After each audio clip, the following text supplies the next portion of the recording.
fundamental, and goes back to the point I raised about India being a public good and being the biggest democracy in the world. We simply cannot afford a planet that doesn't produce under democratic conditions. Okay?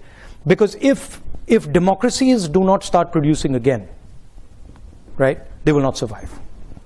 Because the tensions that will arise inside the democracy, the inequality that will arise, the anger that will arise will just collapse the democracy. So what is required is new thinking about how you start to produce in a democratic environment, which is completely different than production in a coercive environment.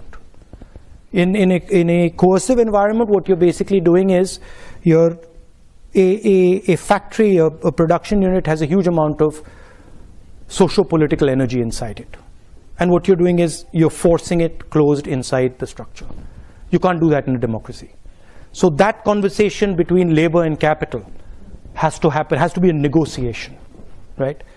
And I think that's where a lot of the thinking has to happen.